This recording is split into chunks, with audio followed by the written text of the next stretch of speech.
a very, very good friend of Black Classic Press, a very good friend of mine as well.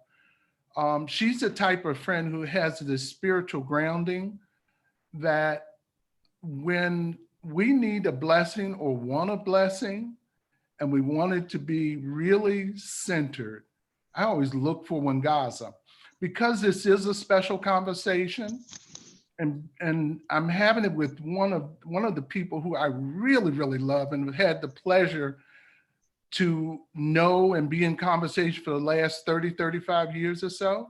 I wanted Wangaza to please say a few words, Wangaza, to ground us in this moment and to acknowledge this moment and to acknowledge the fact that we're all able to be with Joyce and Joyce is able to be with us at this moment. Thank you, Paul. I'd be delighted to do exactly that. I just want to, first of all, give thanks for this gathering. I want to recognize Black Classic Press for continuing to do the incredible work that allows us to come together and to have a path to clear and to have a people to celebrate in the way that we will do this evening. And so we're going to do what I like to refer to as a digital libation. This is an acknowledgement of God Almighty, the deities, and our blessed ancestors as an invitation for all of we, those who we see and those who are not seen in the physical way, those in the spiritual realm, for all of us to gather, because we know that that is our tradition, that is the African way, to include the entire village. And so I ask this evening that you join me in opening up our hearts to just pour out the thoughts, the energies, the silent affirmations of pure love for, again, God Almighty, Odumankama, Trediapon, and Nyame, whatever you call that source, to the great deities, Nana Aserjabi, Adade Kofi, the Orishas, and of course our blessed ancestors that we generate now, and allow the pouring of thought and expressions of regard and gratitude for the life and contributions of those ancestors that you know and regard, your mama, your auntie, your daddy, your uncle, all those folks that allowed us to be here today in this moment, and especially this evening for our great ancestor, Richard B. Moore. Great author, great bibliophile, great ancestor who loved and contributed greatly to our people around the globe. We thank you for your work, your dedication, your conscious choosing to further our understanding of who we are in the world. We thank you,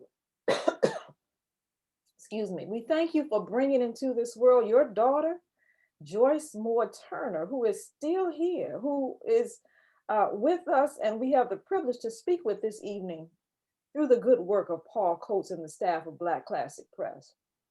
We do thank you, great ancestor Richard Moore, for living your life in a manner that would have us choose to call your name, to remember you, to continue giving thanks for your life because your life made ours better.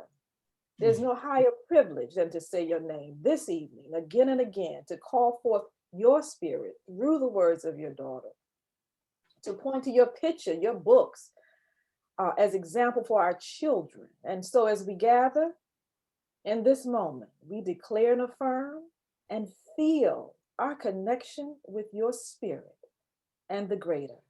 We do give thanks for an empowering and an insightful conversation we will experience this evening because you lived.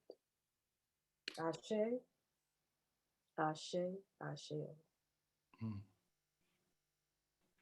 Thank you, Wangaza. Can I also ask, as Wangaza has finished and acknowledged those who've gone before us, please let us just take a moment of silence to be with ourselves. I can't imagine that most of us on this call have not lost people who were connected to us or who are connected to us to this recent issue of pandemic. I know we've lost several people who are close to us, and just to acknowledge them and to have their spirits present with us so that they are not forgotten. Can we just take a moment of silence, please?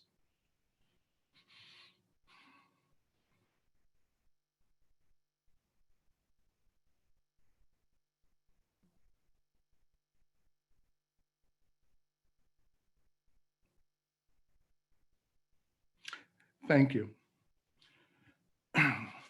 I have the distinct pleasure of introducing Joyce Moore Turner. And it's not a formal introduction because we're family.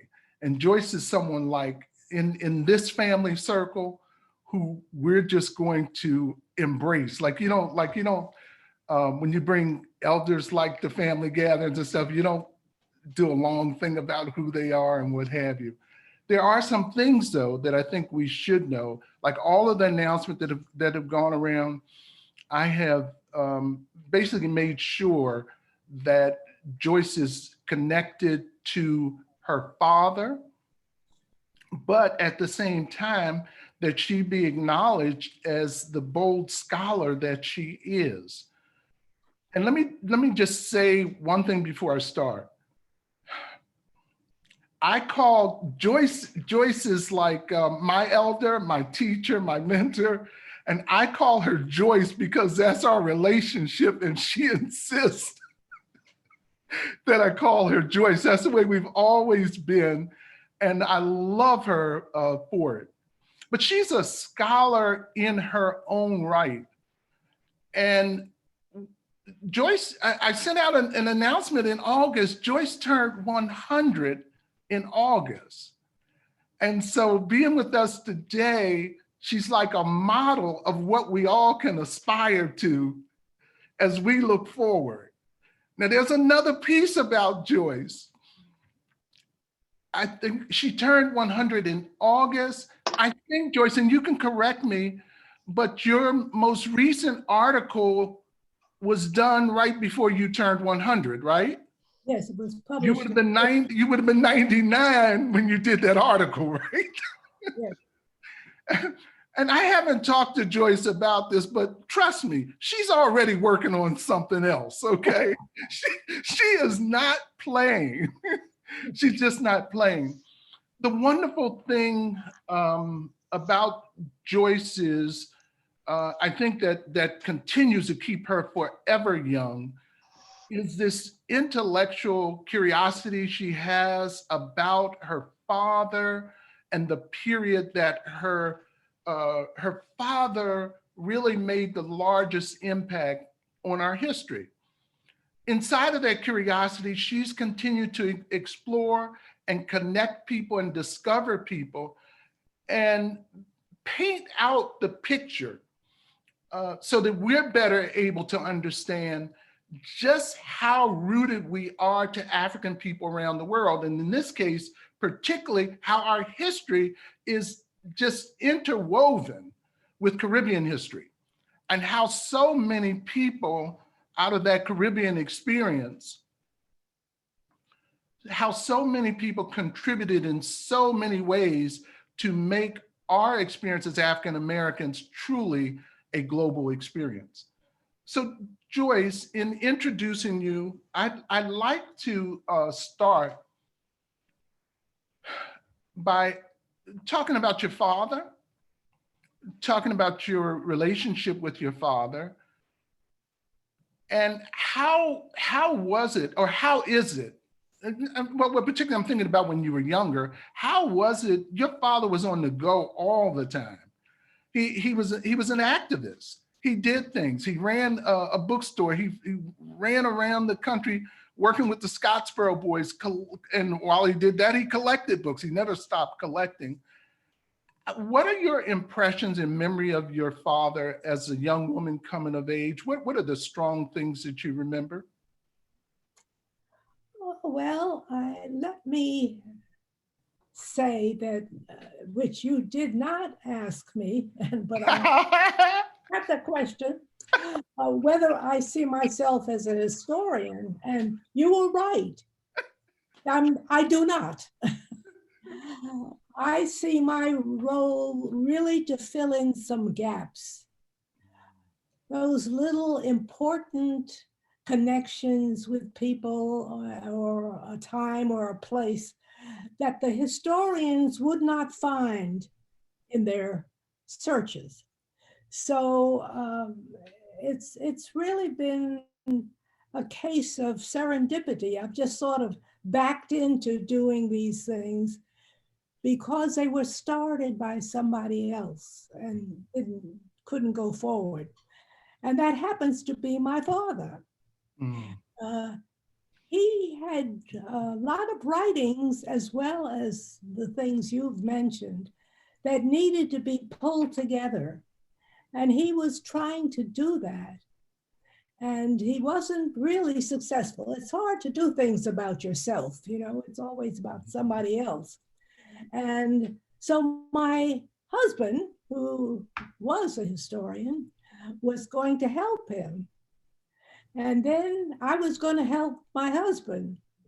And it turned out that I, in a way, took over for my husband because he became ill. He didn't know he was ill at first. The doctors missed it. But he really couldn't fulfill that intention of his, my father, that is. And then my husband couldn't quite fulfill it. But I felt it had to be filled, those gaps that people did not know. And so my association with my father has, in a way, two parts. One is as growing up as a child. My father did not, was collecting at that time already, but he did not find any books for children.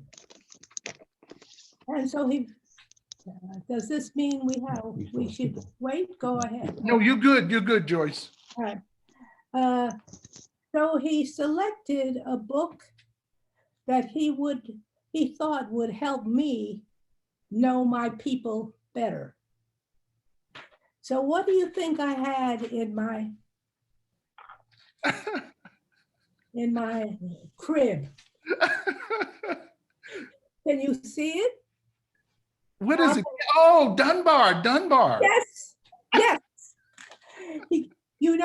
Books were very precious to him, and you did not turn down corners and you didn't write in them and so forth. That's right. But this is full of my baby writing,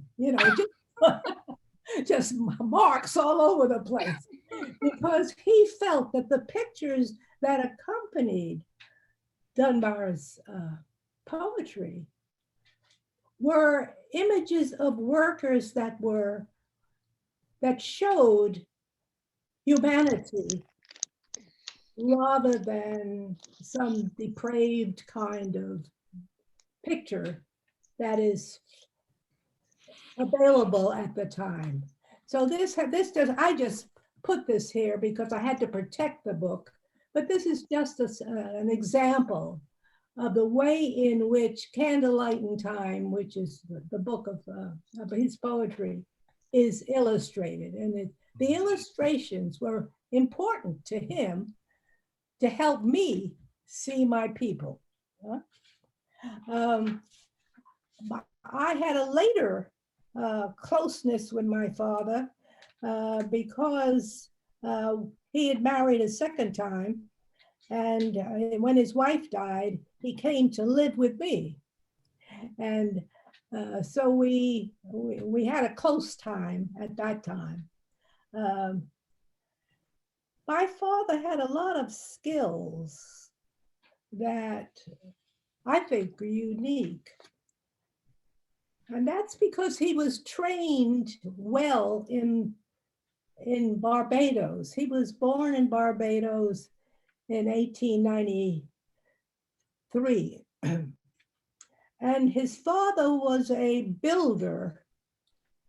And even though he did not live beyond my father's 8th year, his father had made arrangements with a school teacher to teach his son in place for work he had done on his building.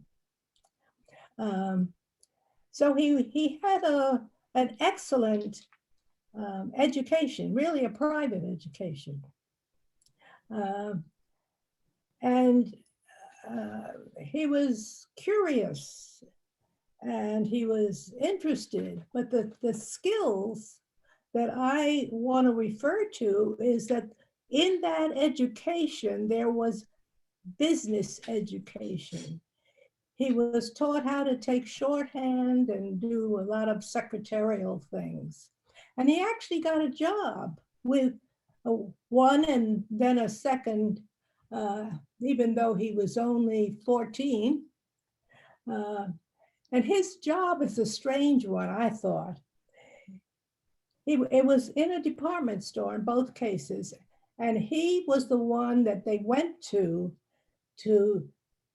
transfer the price of the article from one currency to another. Mm. In other words, he had to have a quick ability in math, but he also had an ability in words. And he became, in the organizations that he formed, he became the one who was the secretary, taking the minutes, putting out the things. But he was the one who also thought of the announcement that should be made or whatever they were trying to do. Well, let me get you back if you want to get back into your line. The main, I don't know if I've really answered your question. My question. You're right on point, Joyce. I knew that if I started just let me say that history was not my field. Nah, I was a chemistry major, physiology minor. So I wasn't into history at all. I had no thought of it. And I got a master's degree in nutrition and public health, and public health was my area. I got into education in a very strange way. And that is, after we moved, I worked as a nutritionist at first. And I chose to work in Harlem. I lived in Queens, if you know New York City. But I was born and grew up in Harlem. And the job I had in Queens seemed silly to me as a nutritionist. It was something mothers could do, not just somebody trained in a master's degree. And so when there was a vacancy for a nutritionist in Harlem Department of Health, I took that job and worked in it for a while. So I wasn't thinking of teaching, I wasn't thinking of history, but my life developed on those roads. And I had a call from a school when we moved out on Long Island. At first, when I married, we lived in Queens. But my husband took a job out on Long Island in Suffolk County, and we went out there, had a brand new baby, the one who's sitting here now. And I told them I was not going to work, sorry, but they kept calling. It was halfway through the semester, and they kept calling. So they asked me to please come down and talk to the superintendent. So I did that. And that set me off on a different, completely different kind of work. It was the silliest talk with a superintendent, because he was telling me I was prepared, and I was telling him I was not prepared because I hadn't planned to teach. But that's what happened. And 20 years later, I was able to retire. I've now been retired over 40 years. So we do have something that happened in between. My father became a radical because he was so disappointed when he came to this country. He was only 15. But the church he went to told him he had to sit upstairs. The YMCA told him he couldn't take the courses he wanted to take. He had a hard time getting a job. He had worked in department stores, so he figured he could work someplace here. He couldn't get a job. And that's one of the reasons, but only one, that he went that he became radical and went into the Socialist Party and eventually into the Communist Party, because he couldn't understand lynching. That really got to him. He only learned about it in the African American newspapers primarily, but it touched something in him that said he had to fight in order to overcome that kind of behavior, that kind of hatred, that kind of, and I have to add, there's the reason that you find so many people from the Caribbean involved in radical activities is because they understood colonialism. That was, I'm not saying that people who were in this country didn't know anything about colonialism. I'm just saying it seemingly was more important to the people who came to this country from the Caribbean because they knew more about it and the way in which people were deprived and oppressed by virtue of the colonial whole setup. The collection of books relates to that. He found that the accounts in books weren't true as he saw them. And so he began to dig to find the truth about our history. He was very friendly with other men in Harlem who were doing the same thing, collecting books. And so as a very young child, I remember the books.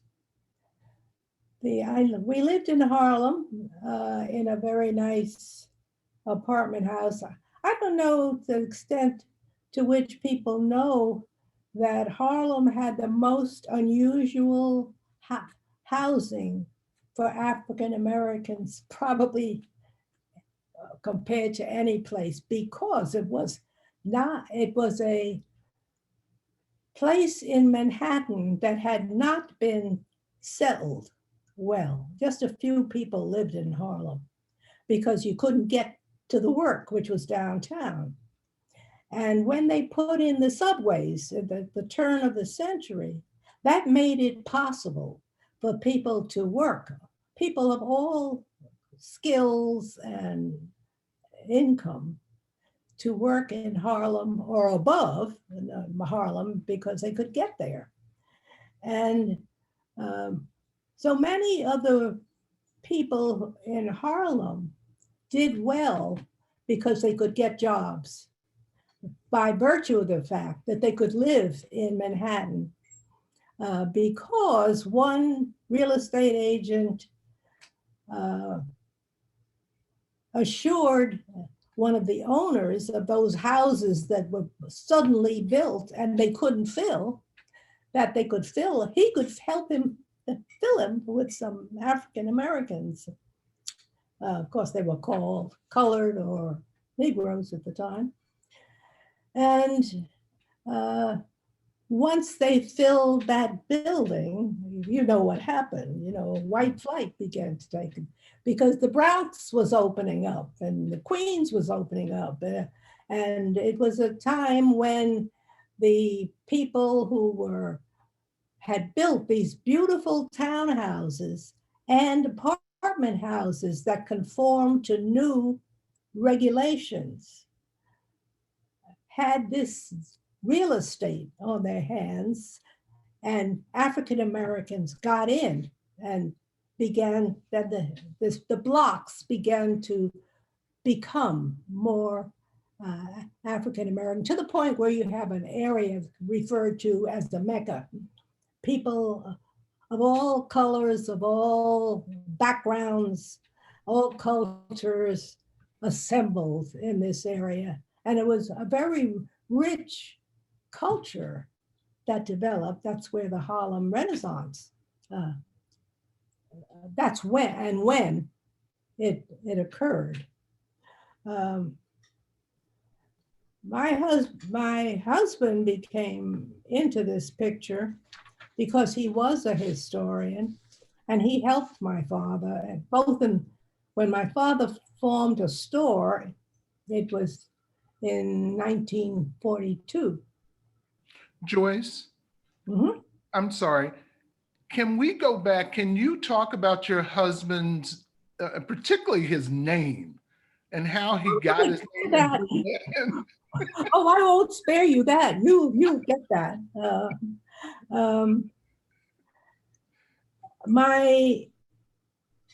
I indicated that, or I meant to indicate that my father came to this country in 1909.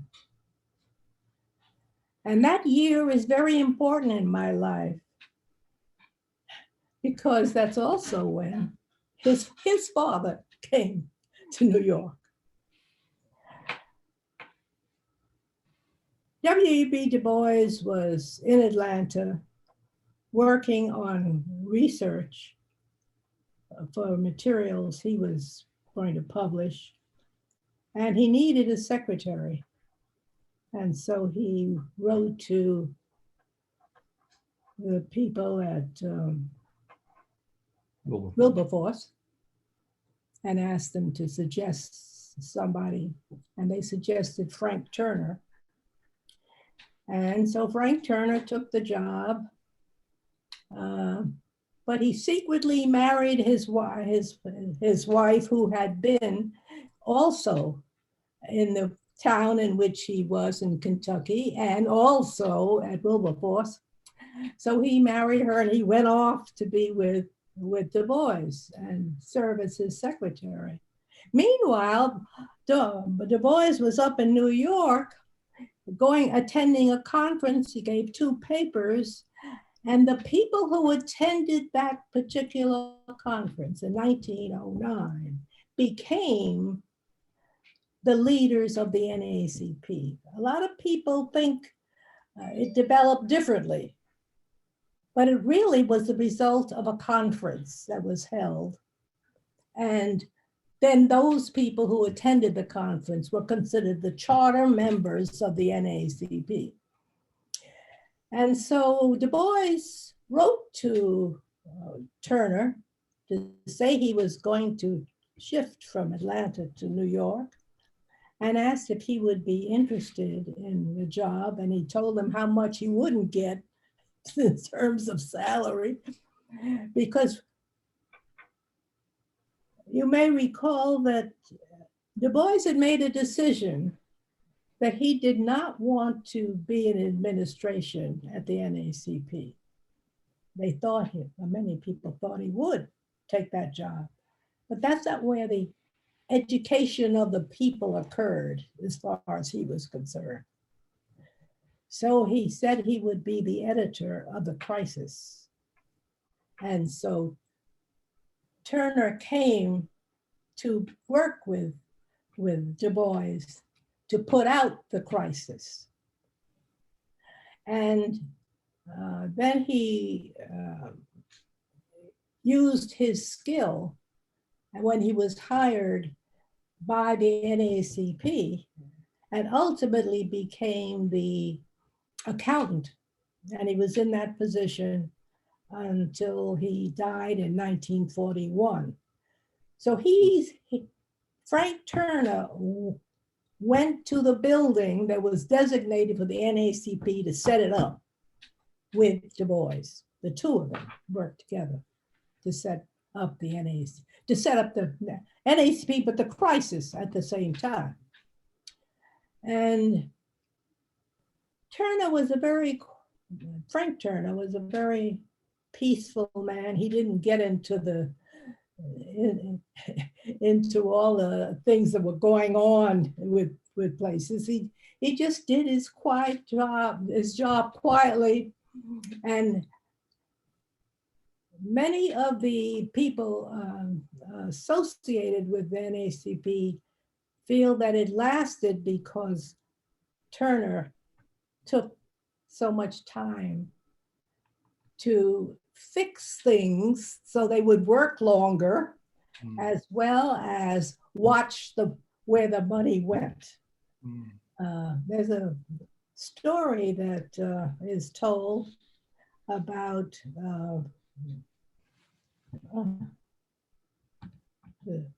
Thurgood Marshall. Thurgood Marshall. Thurgood Marshall coming in and saying, they call each other by the Mr. names. You know, they didn't get really friendly like you and I can be. Told him how he was going south and he had an important case and he had to have some money. And Mr. Turner told me, sorry, he couldn't give him any. And he says, he points to the safe and he says, how much money is in that safe? Turner says, $3. So he really was, keeping it very tight, and it really made its trip to 100 years and more because Turner was so helpful. Now he didn't just work there. NAACP came close to his heart. So he named some of his children for the people, the NAACP people. There was and also one was named Wilberforce. Is that right? Yes, well, there was usually the middle name that was appointed. So there is a not only Wilberforce, there's also a Douglas or Frederick Douglass, and then the others are for the NAACP. Burghardt the W is not the same, but the Burghardt is there, and then they call the children by the middle name in many cases. He also had when they got to be the appropriate age, they got hired to clean the offices. I mean, one at a time as they got older. And I only mention this because my husband says he never had to dump the waste paper basket in Du Bois's office. There were no papers ever showed up in there because Du Bois kept everything. And I mean, so it was important not to let any information get away from you. And Frank Turner and his wife established the Jamaica branch, Jamaica in Queens branch of the NAACP. And Burghardt established the one when we moved out to Suffolk County in Patchogue, and then it became the county NACP. So I felt like I was marrying the NACP when I married Burkhardt. Burkhardt was not doing well when he was a student in Jamaica High School in Queens. And he begged his mother to let him go and take care of his grandmother, they couldn't find any girls that wanted to go back to Kentucky.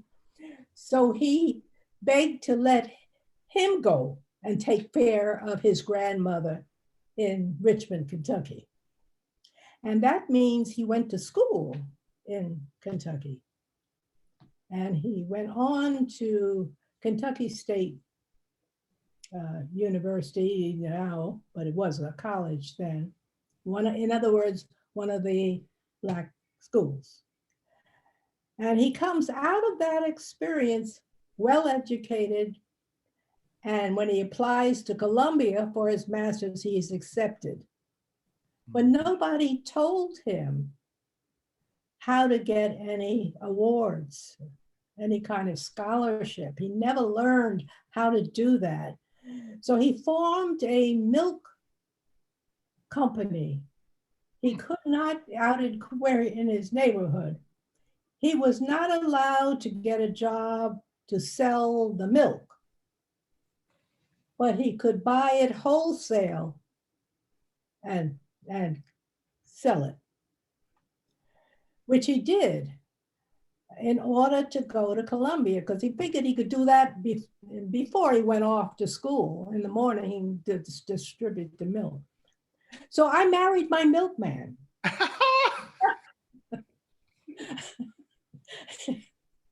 I was wondering where you were going with that. My mother decided to buy a house in Jamaica, and he showed up at the door, and I was in there.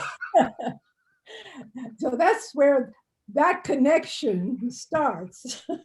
That is so good. I was also going to Columbia at the same time, but I was not in that field, so I never saw him except if we made an appointment to talk together in Columbia.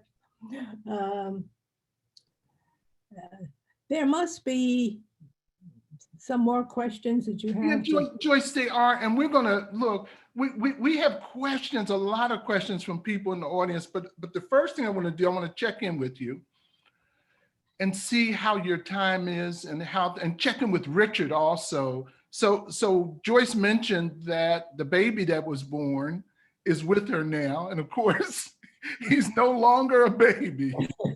No. But he's working and supporting Joyce on this side, and he's also doing technical stuff. So I just wanted to make sure how our time is, because when I asked Joyce to do this, I asked her to come and drop some wisdom. When she responded, she said, "I don't know about dropping wisdom, but I'd love to join you," something like that. But she's dropping wisdom, and I don't want to come in between your memories right now, because I'm sure that people on the call really are enjoying you sharing what you got with us, Joyce. And even though we have questions, well, I do have a little more I can share with you. Because I don't want to exhaust you. That's the whole point. Oh no, you're not exhausting me. You were exhilarating me. Oh, good. I want to tell you the story of the books. I mean, they have a story of their own in a way. Well, first of all, it was this book, and I mention it because it was not only important to me, but it was so important to my husband, to my father. So we let us start with this is a child's book that I showed you before. I recall, as I lived in Harlem, that the apartment had a built-in china cabinet at the corner of the dining room. It was not full of china. It was full of books. My mother had to buy well, they had to buy a china cabinet to put in the kitchen, for the china, because there was no room in that cabinet built. It was for china. It was all books, and there were books other places. And people don't like to mention this, but I'm going to say it. My parents decided that things weren't going so well with them, and maybe they should separate. But my father wasn't going any place, and my mother decided he was. So one day she just put all of his belongings outside of the door. But what were the belongings? All books. I mean, there was very little else to put out that was his. So he had to do something with these books. So I know the name Seifert is known. I can't think of his first name now. Charles. Charles, yeah. So he took them over. He made an arrangement with Seifert, and Seifert had a big house, so he took in the books. And then when it came to, and of course my father established the store, the Frederick, and he named it Frederick Douglass Book Center. He didn't call it a bookstore. It was a center. And anybody who bought a book might get a whole history lesson. That was what went on there. And he had a group of friends that would come at night, and they would chat, and they would debate, and they would fuss with each other, and the way men do. And this bookstore, it was big enough to get into, and that's all, because it was originally New York Times drop-off place, and it had been empty for quite a while.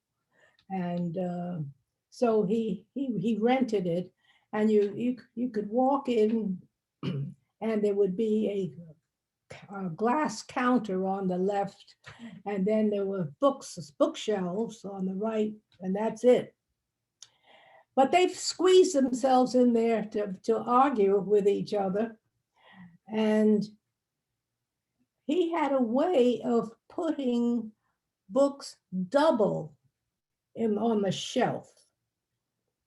And he didn't mean to sell the ones that were behind.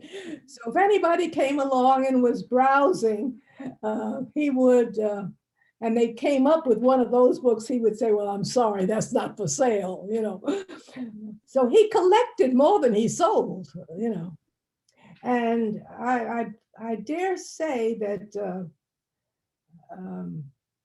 his second wife did a lot to keep that store going.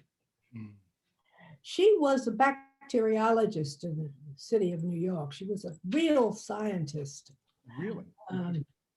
But she had an interest she came from the state of Washington, and she had worked in Tuskegee for a period of time.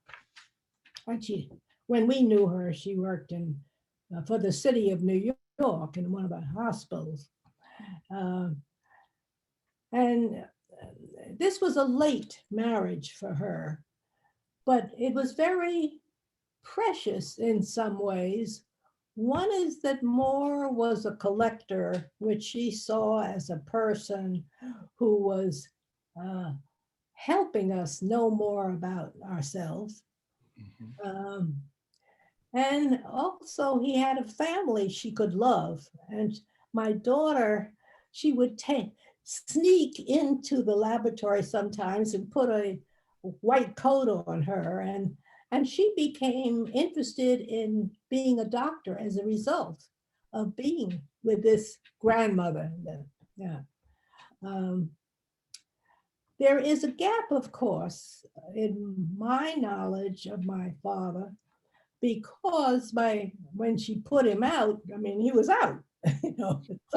So, and I think I must have been around 9 years old. So he would come occasionally, and he was awkward as a father. He didn't quite know what to do with a young girl. But, so he would take me to a Russian movie and a Chinese restaurant,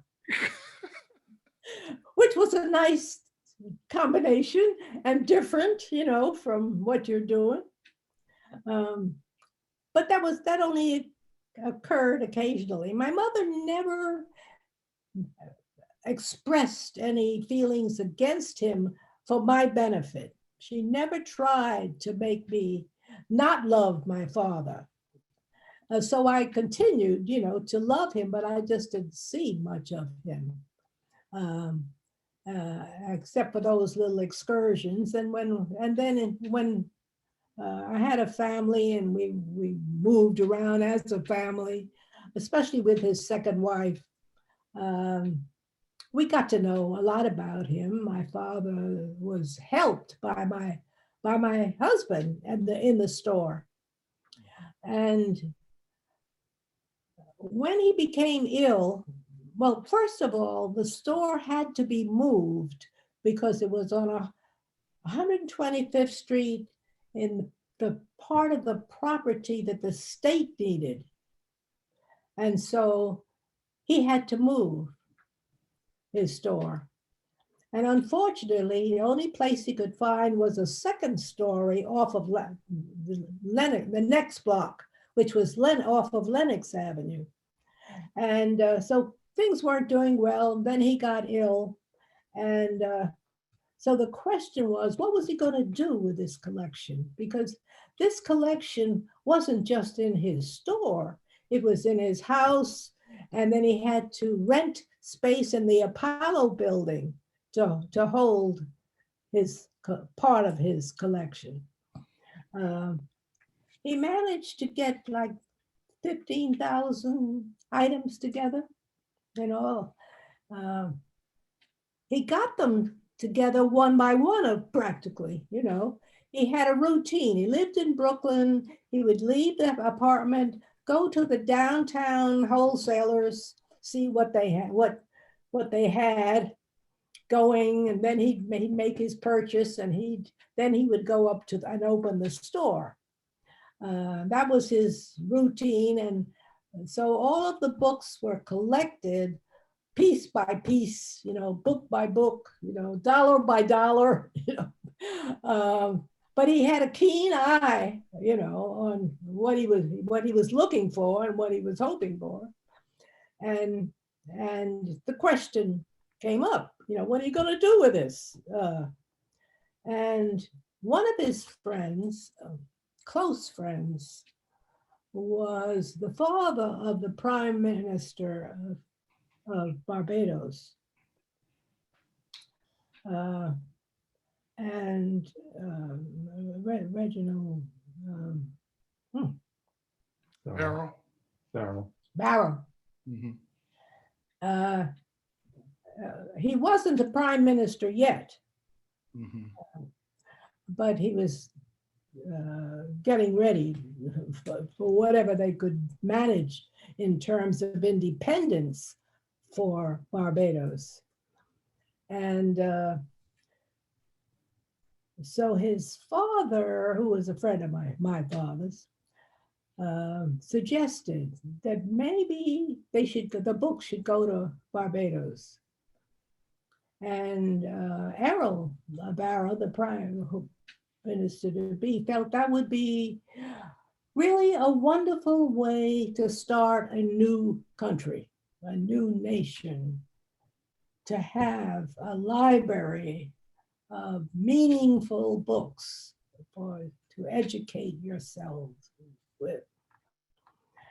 And so an arrangement was made, and the books were shipped. And there was a program running by the college in Europe, in England. And so they placed the books there because they didn't have any room in the public library. But the books were a gift to the people of Barbados. And when they pulled out, when the college in England decided they couldn't support this program in Barbados any longer, there was no place for the books to go.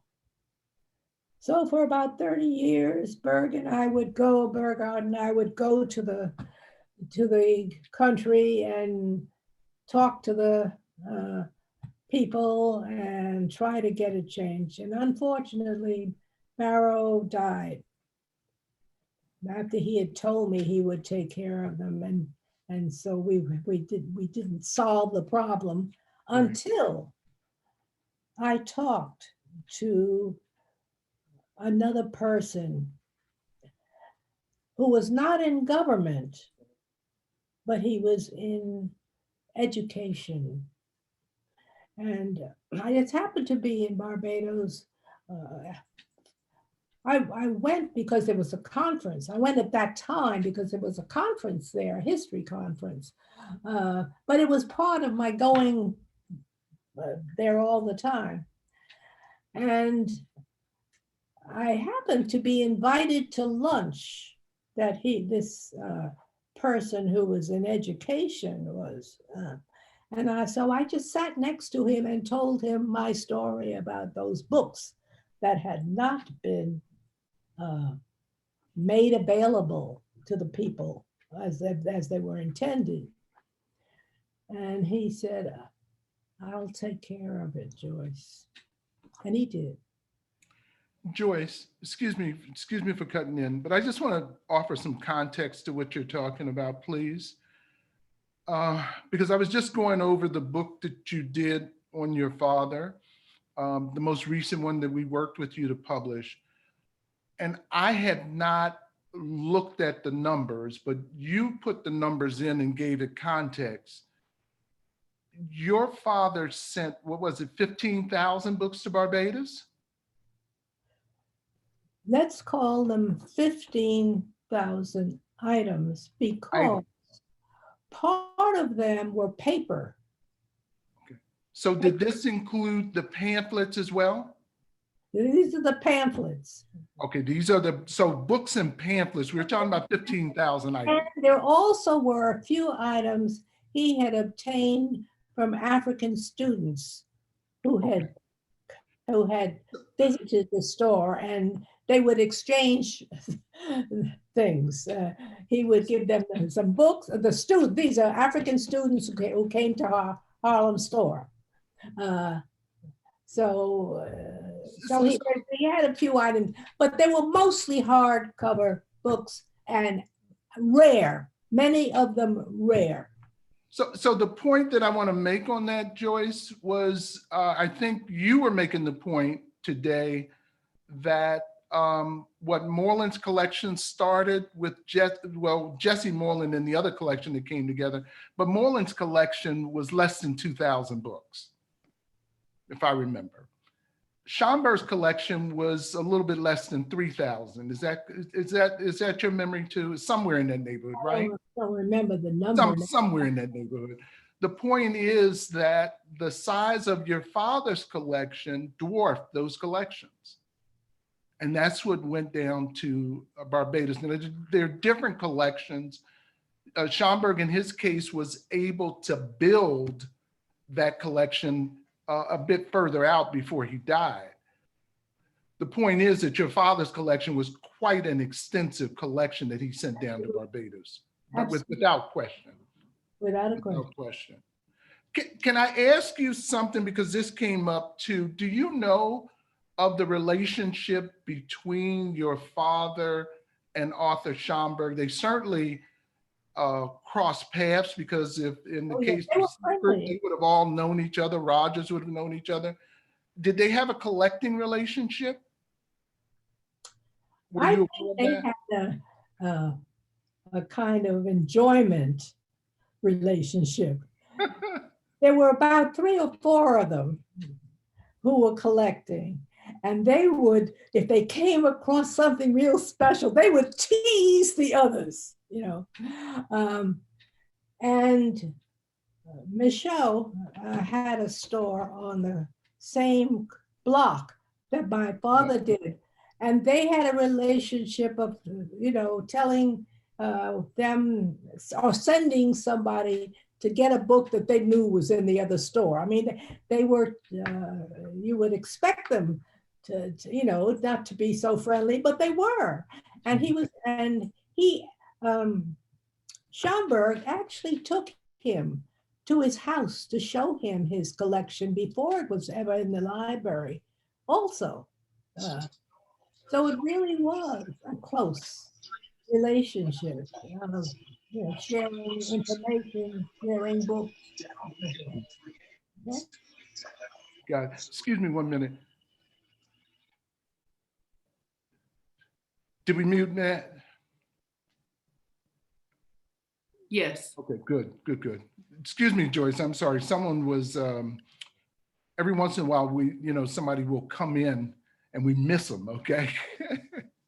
So please continue. The collection, your father was able to get that collection to Barbados.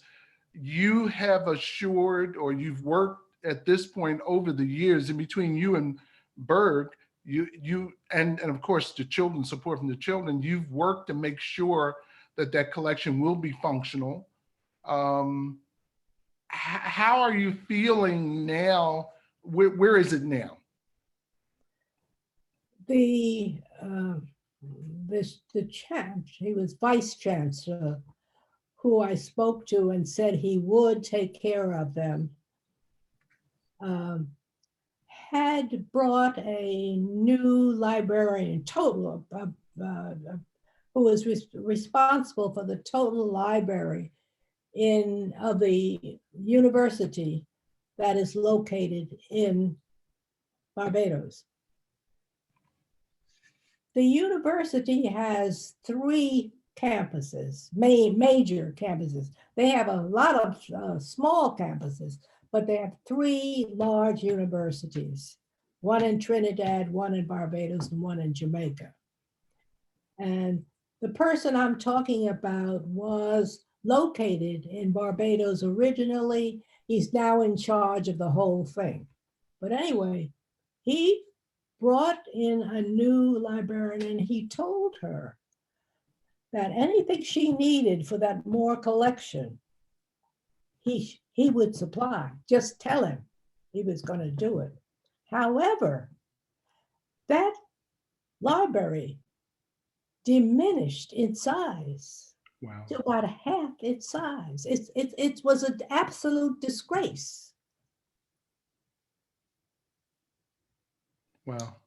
There is no way of knowing where it walked to, you know. And so it is now a special collection in the Barbados University Library. Okay. They did 2 things to it when she took over. They fumigated it in some way. They had to wrap them in small packages. Richard and his wife went and unpacked and labeled. Put the titles down. Yeah. And after it was fumigated, they then recatalogued it. So much time had gone by. So, and then it was placed in a special collection department, section of the library that is devoted to special collections. So it is there now, and anyone who wants to use any of those books has to go through a special routine, signed in, you know, and all that. So it's now finally, after all those years, the way it should have been all along. So I have no way of knowing at this point, and I keep thinking I'm going to find out what the titles were that disappeared. Sure, Um, sure. I have a I don't know how to describe it, but when my husband was helping my father prepare for the shipment, he copied some of the soft materials. And I have one of those copies. Mhm. And somebody made a list that was printed in one of the journals. Yes. So we have that. So there are things to look at.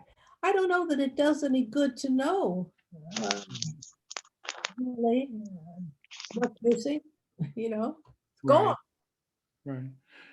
But Joyce, I think that I haven't ever used or done anything with that collection that Burghardt made of the uh, soft paper materials. so Joyce, excuse me. Uh-huh. We're about at 7:10. I had scheduled the call to go until 7 because, as I said, I did not want to exhaust you. Okay. But look, to keep our integrity and to respect you, may I ask for about 20 minutes or so to 7? Can we go to about 7:30? Can we take questions from the people who are on? Are I you okay with want that? to take questions. I think if some did come with I'm that. sorry. I'm sorry. I think some people came with that intention. So let's Okay, great, do great, it. great, great. So you're okay if we go on a little bit longer with those questions? Sure. Nat, and Nat, can you look at some of the questions? And Joyce, one of the questions, someone wrote me questions today. One of the questions was, can you speak to your father's relationship? Of course, your father had a relationship with Marcus Garvey. Was there a relationship with Malcolm X as well? With who? With Malcolm X? Not that I know of. Okay, okay, that's fine, that's fine. Nat, do you have questions? So, first of all, thank you, Miss Joyce, for the discussion this afternoon. It was quite interesting, very interesting and enjoyable. There are lots of questions that come in, of course, asking about whether or not their relationships with other people. Paul mentioned Malcolm X. People are asking, what about Charles Seifert? What about J.A. Rogers? What about William Worley? What were the Jan Carew? So people are just, I guess, as we have this big this weaving of people who cross paths, folks are interested in who else he interacted with, who were revolutionaries, who were activists, who were doing the same things. And Joyce, we might as well add John Henry Clark in there also, since we know there was a relationship there. Yes, they were very close. John Henry Clark was someone that he saw a lot of. John Henry Clark wasn't in the group of Caribbean radicals. In fact, he's a little later period than the ones that were so close, working with my father, forming organizations. Perhaps I should mention that they had two kinds of organizations. Mhm. One was an ad hoc kind of organization. He or Domingo or one of them would find that something was going on someplace and they needed to do something about it. And then they'd quickly form a group, put out the word, and everybody would show up for a big meeting. but an organization did not come out of that. An organization was strictly for the purpose of getting that particular goal accomplished. Then there were organizations that they expected to continue on a longer term basis. Jamaica, what was the Jamaica organization called? Anyway, one of the ones that Jamaica, that was formed, still in existence in some places. Just the person who was secretary, Reverend Brown, he was secretary for like 20 years. You know, I mean, it really was an organization they formed to stay and keep the analysis as well as the solution as best they could of the condition of that people were in. Progressive League. Hmm? Progressive League. Yeah. Was that the Yeah. name of it? You're right. Jamaica Progressive League.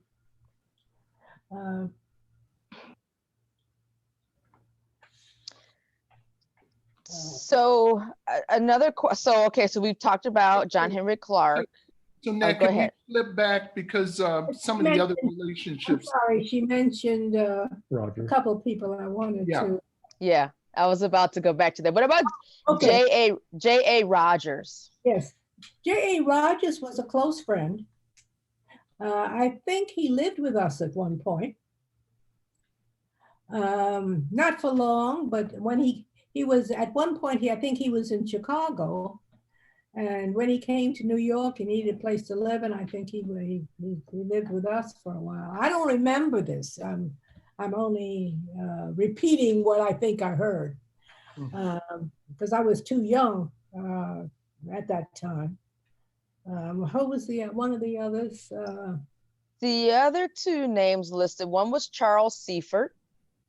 Yeah, well, Seifert is where he took his books and left them too. Okay. They were there a long time. But I don't know anything about the relationship, you know. And Jan Carew. No, I don't know that name. Don't know that one. Okay. We had people like, I wonder if he knows her. I wonder if he knows her. And then there was a William Worley of Kentucky that someone asked whether or not you were familiar with them. No. Okay. Okay. Cool. I think we answered this one too, but we were asking clarification on the name of the bookstore because that's the Frederick Douglass. Now, was it the Frederick Douglass Book Center or Frederick Douglass Bookstore? Book Center. The Book Center. Okay, and that lasted until I think the building was taken down. I don't remember the year. I only know the 60s. That they had that why it was taken down. The number was 141, but it was really a loss because the business down in the other location wasn't very useful. People didn't want to go up a flight of stairs. They didn't feel safe down by Lenox Avenue, all the ways going up to a second flight store.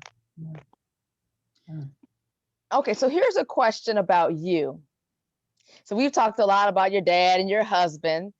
And so someone wants to know, who were the 1 to 3 people who shaped who you are? I have a strange answer. It's the first time anyone's ever asked me that question. But you did. And I thought about it. And not only will I feel so different, but somehow or other, that didn't make an impression on me that there was this link in terms of my characteristics or my interests or whatever. My father makes an impression more out of the later periods that I know him and worked and lived with him, and we cared for him. My mother worked. This brings up the question of identity. My mother was a beautiful woman. I did not think of her as white. Everybody up there in Harlem where I lived were colored. They were, and she was colored too in my mind, in my memory, but she wasn't. I discovered recently, about 5 years ago, one of my cousins who lives in Canada found me, and when we brought the whole group together, I realized my mother was white. They are all white. You know, my picture of my grandmother is white. You know, however, she saw herself as a Jamaican. My mother was from Jamaica. And many of those people saw themselves in terms of their national beginning. My mother worked in a job that would not have been available probably to a obviously colored person. She was a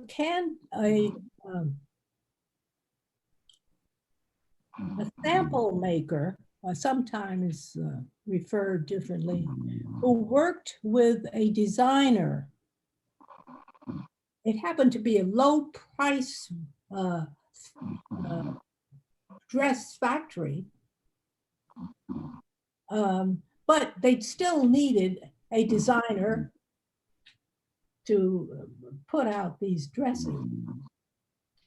And so she worked with the designer all the time.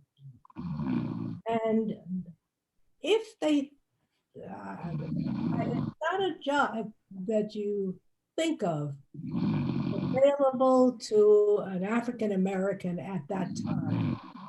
So they obviously thought of her as white, married to an African American. But the point I wanted to make was that two of the women in her workplace that she became familiar with were not referred to as white. They were referred to as Hungarian. I'm only trying to point out that we have a population of my people who've migrated here from someplace, and that sticks in their way in which they look at themselves.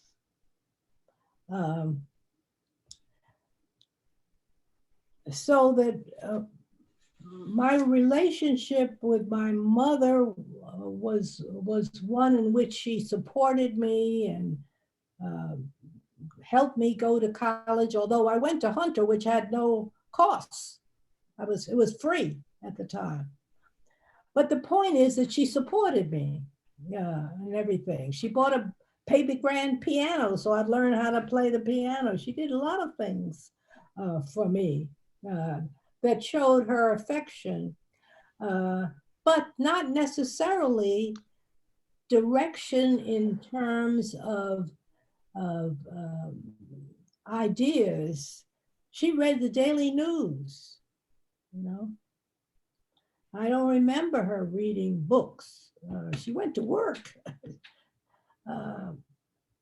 When she, I remember that my recollection of her job is that she worked part-time Saturday. I mean, it wasn't 40-hour a week at that time. You know, she had to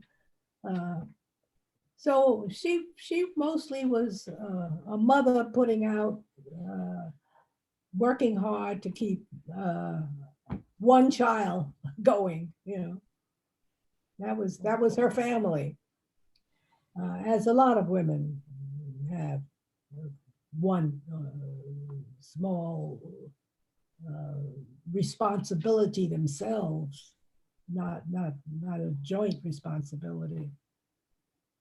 Okay. It's very different in the Turner household. There's six Thank you. in that family, you know. And the father, who not only worked all the time, but he did things to keep the family going. He mended their shoes, the soles of their shoes, and he cut their hair, and he did a lot of those kinds of things for his family in order to keep them going, you know. He made the wine for the Episcopal Church. The Episcopal Church in Jamaica was colored. You could have walked to the one that the white people went to, a big church. But the little St. Stephen's was the church that the Episcopal Church that the family went to and supported. Okay. I know. So for just, I was going to say, so we are at 7:26 East Coast time.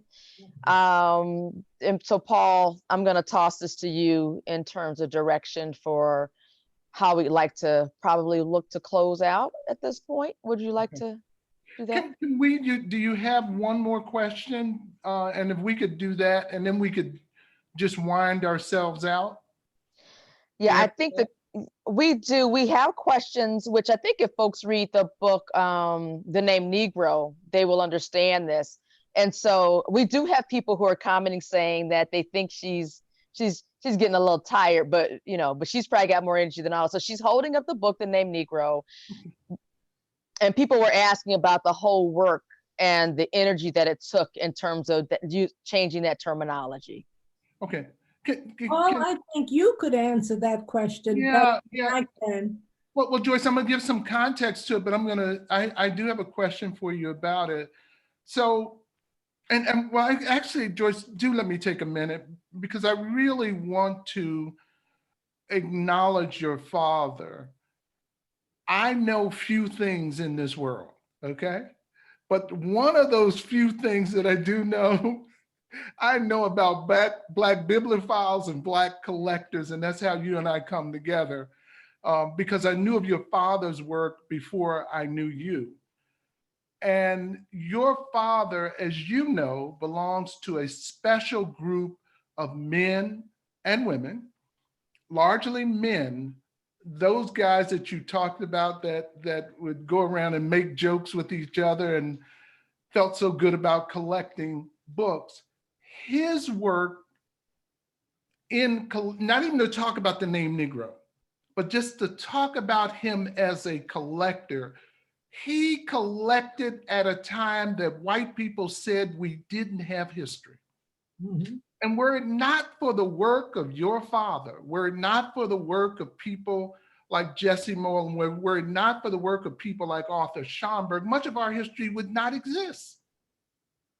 It was the work that he did in Harlem that allows me to be, and that's how I came to him. I came to him because of people like Charles Seaford. I came to him, because of that group of people that he was a part of, and I was tracking their books and tracking him. And that's how I came to the name Negro. I'm so fortunate that it led me to you and Berg. Berg, let me just add something else about Joyce's husband.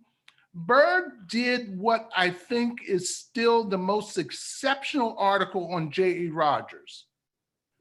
And people can find that article. It's been published in a couple of places, but definitely in Black Scholar, I believe, where it was published first. I read that article and was just amazed. This was when I began doing work on Rogers, amazed that someone knew Rogers that well and could talk about Rogers that well. His article still stands up. And that's probably, it's almost 50 years ago that I read, because I think that was published in 76, Joyce, I think something like that. So it's been like 45 years, at least. It may have been published before that, but at least that long, and that article still holds up. I love, as you know, I love Berg, still love Berg, and love you, and really, really thank you so much for sharing the time that you've shared with us, and spending the time to reminisce with us and connect us to our history, because that's really what you're doing. You're connecting, some of us are younger, some people on this call are younger than me, and you're connecting us generationally with your father, who was connected with people from long ago, from Garvey and coming forward. So you've really, really done us a special do tonight, and you did drop knowledge, okay? You dropped a lot of knowledge, and the only thing I'm saying, you got to promise to come back. See, now that you've done it once, and you know that we love you, so you got to promise to come back, Joyce. Oh, if I'm around, you know. Okay, well, that's for all of us. Yes. Look, Joyce, in closing out, can you tell us if you're working on something now? And No. what is it that Joyce, you know you're working on something. I mean, you know, it depends on how much you're doing with it, but No, it's a few days ago, Richard and I went through this with a group from Riderwood, where I live, they're looking at a 3-part look. The first one was was really strong on intended to be Martin Luther King Jr. around his birthday. But what they were asking of me, what was it like for Jim Crow? Period. So I told them my little stories. And there's still a little bit of kickback from that, you know, positive, you know. But I'm really not looking for any projects at this moment.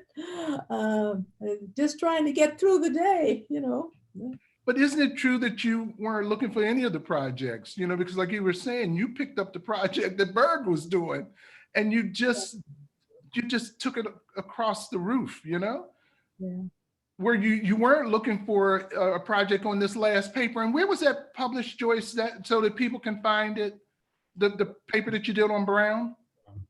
Oh, it's Okay. Richard good. I'm sorry I haven't gotten a copy to you. That's fine. The problem with this with the distribution of this journal has driven me crazy. I selected the 3 people or places I wanted copies to be, so I bought the copies to send to them. And one, it just as an example, one was the archives that had helped me with information, you know, so I give them a copy to have. But talk about the article. It was not, it never arrived. They sent out one to one of the important ministers because it's about a minister and the Unitarians. Never arrived. We sent 3 copies to Barbados. At first, we thought it had never arrived, but we sent it, what is it, September? And last week I got a notice that it had come. But talk about the article. Huh? Talk about the article. Yes. Yeah. What did you ask about the article?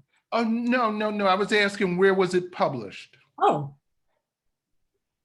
It was Which journal? published by the West Indies. It could just call them. University of West Indies? What they put in here is Department of History, the University of West Indies as Okay. the publisher. Okay. And the title, Joyce, can you share the title? And I'll stop bugging you after that. The article? The title of the article?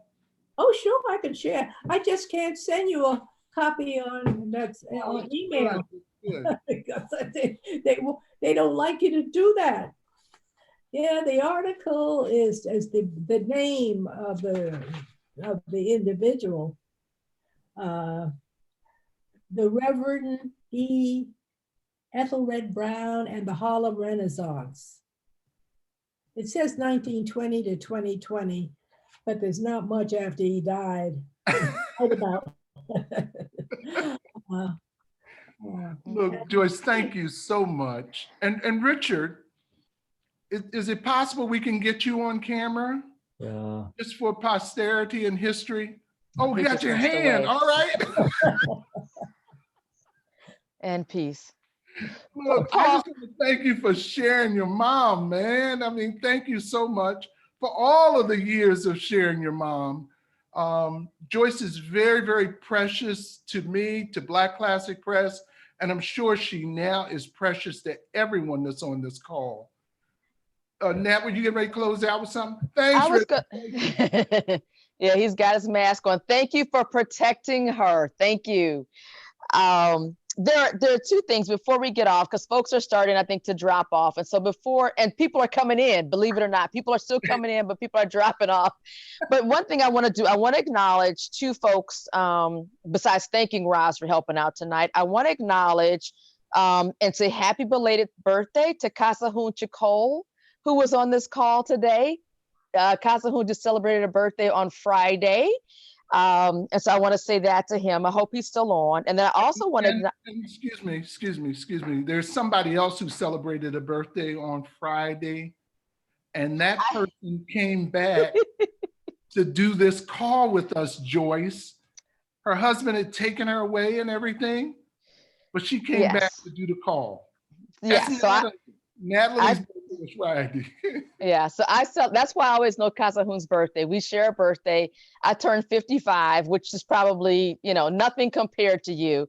And yes, I told my husband we had to be back for this call this evening. So we had to stop drinking wine and get on the road and come back. The other person who's another Black publisher, for those of you who don't know, you should. Kasahun's a publisher, one of our Black publishers. And then Katura Hudson was also on the call. And so I want to thank her from Just Us Books. So I know that we had the two of them. And I always want to, as you talked about your dad and other folks who seemed like they could have been competing with each other, but they were really collaborating. That's how I think about other Black publishers and us. Like there's enough room for everybody and we have no need to compete. We can only collaborate so we all grow together. So I wanted to make sure that I mentioned them before everybody started dropping off.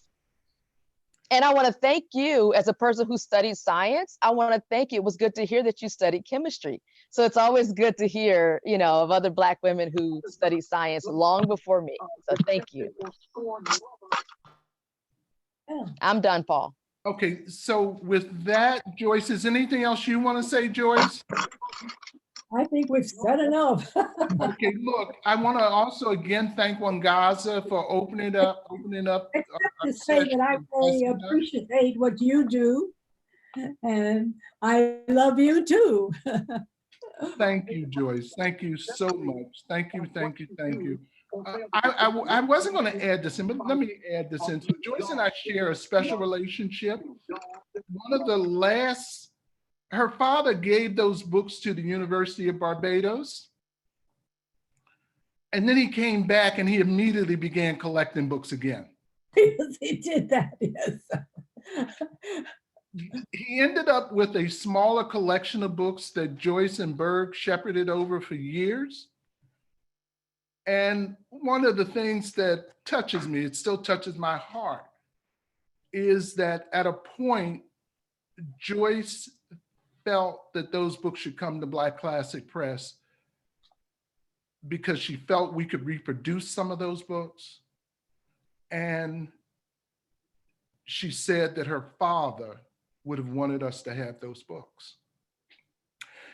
Joyce, thank you so much. And thank your father. Thank you so much. Well, he would, if he were around, he'd still be collecting, you know. Okay, look, everyone, thanks everyone for being on the call. We don't have another call scheduled, but you can go out to, we don't have another call scheduled right now, but do go out if you haven't already got the 2 books. Actually, Joyce does the name, she does the name Negro. Her and Berg do an introduction in that. She does Richard B. Moore, Bibliophile.